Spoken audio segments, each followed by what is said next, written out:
And now we can go to our first community speaker, Tyler from DCent. Okay. Hey, everyone. Thanks for the opportunity to speak tonight. It's nighttime today for me in Korea. My name is Ty from a company Trust. Let me just give you a brief background information about our company. We are a traditional IT company, and we have over 20 years of experience in developing embedded security software and hardware solutions, which are based on the secure element and the secure OS. So basically, when we created our hardware wallet, we combined the isolation technology from these two pillars, and we also combined and added multiple countermeasures that you would find from security certifications, such as like Visa, Masters, and common criteria. So in short, our hardware wallet is very secure. Okay, next slide.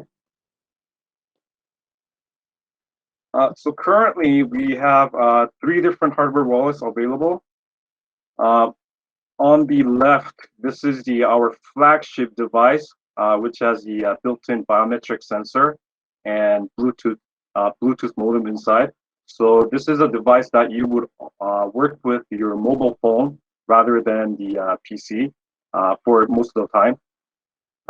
The thing about this hardware wallet is that this was the very first hardware wallet that offers the biometric authentication. And I believe we were one of the first hardware wallets to actually support rootstock chain. Is that right, Gabriel? And okay, so in the middle, yes, I think so. Yes. Okay, great. In the middle, we have the card type hardware wallet. This one also has the same secure element that you will find in the biometric wallet as well. This one works by NFC communication. So you would basically tag against the back of your phone when you want to sign your transactions to, when you perform your send transactions. Last one on the right, we have the app wallet, which is a software version of the wallet. So you don't really need the hardware wallets to actually use it. Currently, the app wallet, we introduced it as like a more of a pilot project to get new users to start using the wallet before they purchase the hardware wallets. Also, we added various different features which would allow users to actually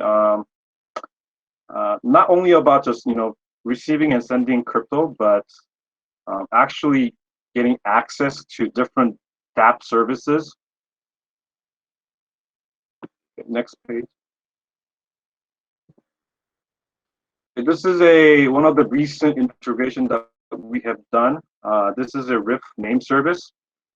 So this is basically a feature that you would use to make a payment easy by using the domain name rather than the hexadecimal address. So, from our perspective, name service is actually a very interesting use case because we could actually extend the functionality to, maybe support the self-sovereign identity. So, which means that, we would basically in the future, access social media or social network platforms using our wallets. So this is something that we would like to continue to work with the Rif identity team in the future.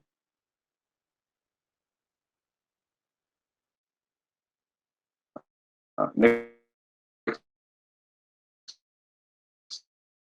slide, please. Okay, so another feature is the dApp browser. We could find the dApp browser in the discovery menu. So basically, we have different chains that are supported, and each chain will be categorized in the future because like right now our partner lists are kind of crowded. And basically, what dApp browser is it's like just like any regular browser, but it also offers the functionality to connect your wallet account to the dApp directly. So you will be logging on with your wallet address to a service.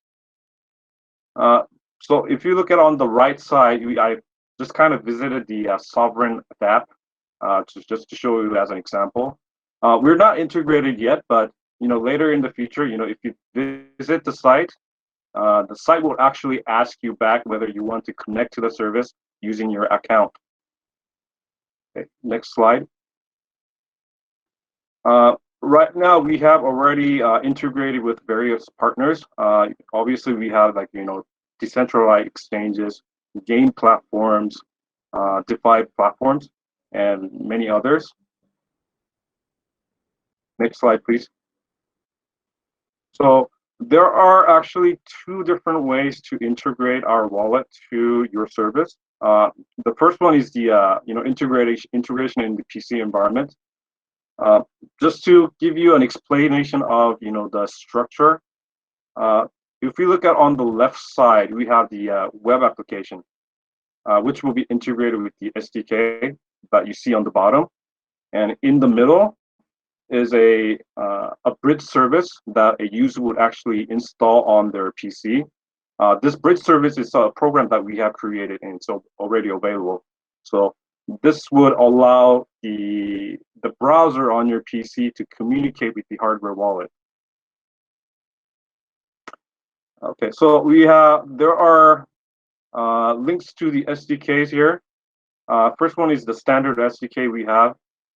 If your dApp service is already supporting the Web3 interface, I would suggest using the one on the bottom that says Wrapped SDK.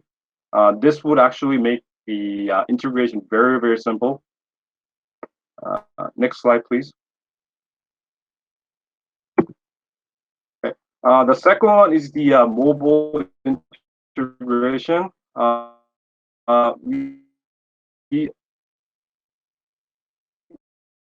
We already have the.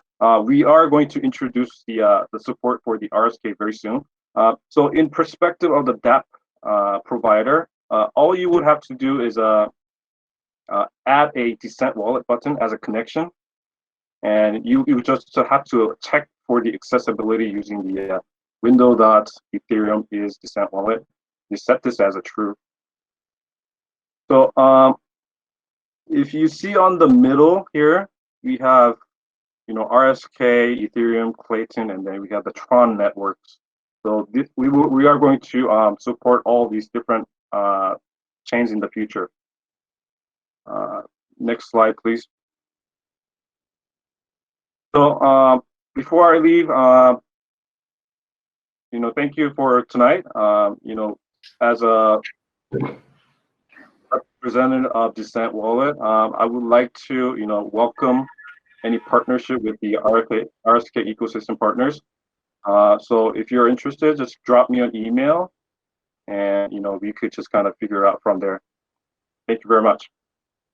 Thank you very much, Tyler, for your presentation. I'm a big fan of everything that you guys have been building over the years. Also, before we started the call, Tyler also offered help to any of the RSK partners willing to open markets or contact anyone in Korea. Having them there, being one of the most important projects in Korea, it's also an asset for the whole ecosystem. And the same thing applies to you, Tyler. If you want to expand your business in Latin America or the rest of the world, you can also count on us. Probably interesting to put you in touch with the crypto market team to see if they can facilitate the acquisition of the physical cards or hardware wallet here in Latin America. So thank you so much for your presentation. And with this, we can pass to our next star speaker.